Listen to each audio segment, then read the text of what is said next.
méthode de travail est très simple, elle est très logique. On ne démarre pas en cherchant à apprendre le chien d'une manière contrainte et forcée, comme c'est souvent le cas, assis, couché, avec une tonalité très haute. Déjà, la première phase de travail consiste à régler le chien sur le plan hiérarchique. Tout en réglant ce problème, je rentre un son dans la tête du chien. Ce son va être accepté par l'animal comme étant le code dominant. À partir de ce son, par association, je vais très rapidement lui apprendre le stop à la première leçon.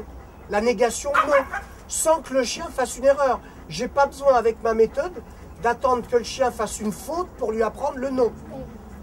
Je vais lui apprendre le assis, le coucher, la marche en laisse. Tout ça grâce à ce son.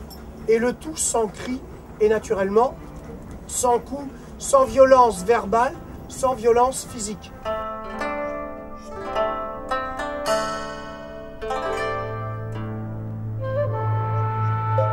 Cette méthode, je l'ai créée de A à Z.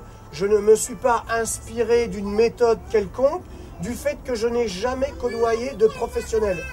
L'éducation canine, je ne savais même pas ce que c'était. Donc j'ai tout créé de A à Z. Il n'y a pas eu de livres qui m'ont aidé en arrivant à cette méthode.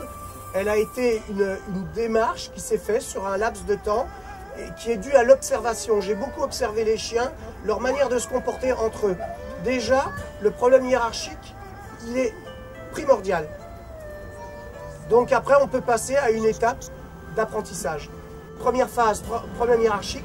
Deuxième phase, apprentissage. Et troisième phase, obéissance.